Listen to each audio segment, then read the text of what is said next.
Welcome back to the Resistance Revolutionary Party. I'm your host, Gregory Duncan.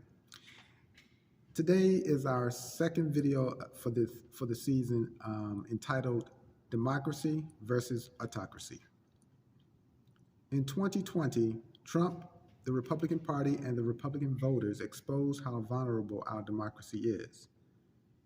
Though there were mechanisms that temporarily protected our democracy from the lying election deniers, what would happen if those mechanisms were not there?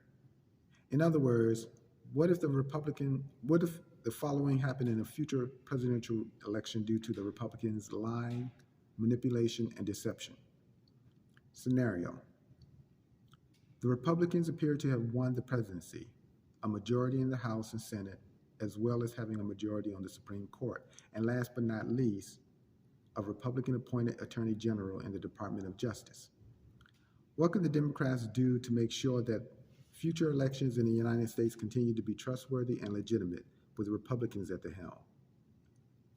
The exposure of vulnerability in our democracy that was shown in the 2020 presidential election due to the fact that Republicans' narrow-mindedness, short-sightedness, and their tone deafness allowed them to believe they could overthrow the U.S. government on January 6, 2021. The United States is one of the most unique countries ever established, if not the most unique country.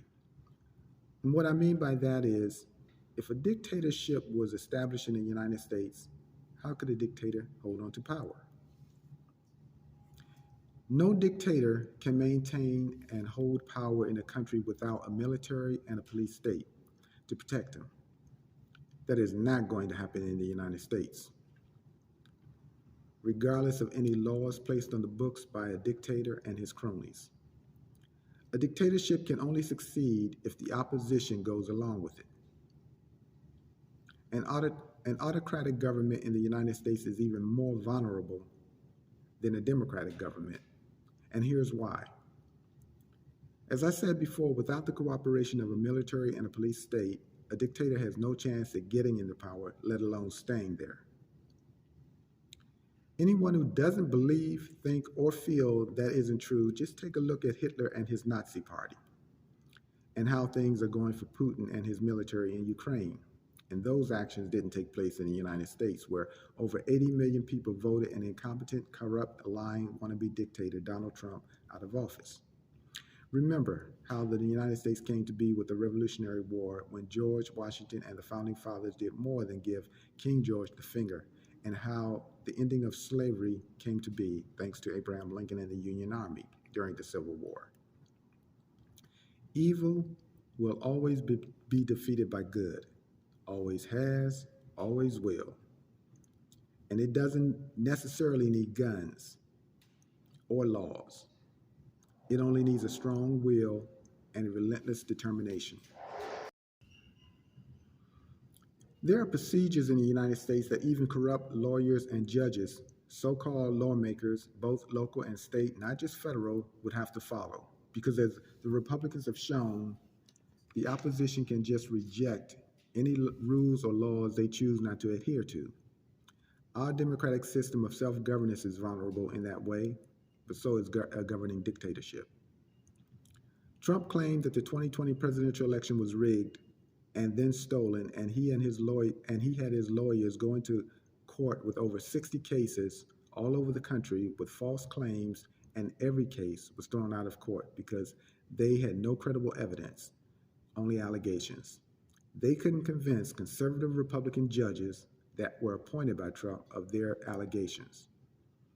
Some Republicans will lie, cheat, and steal, manipulate, and deceive to win elections right out in the open and not blink an eye. And when they don't win, they will claim the election can't be trusted.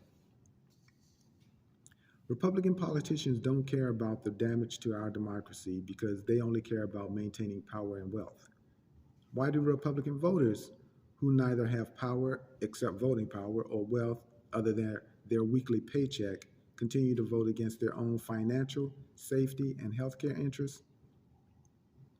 Because, and this may be hard to believe, but those things are far less important to them than disrupting a cooperative and compromising society.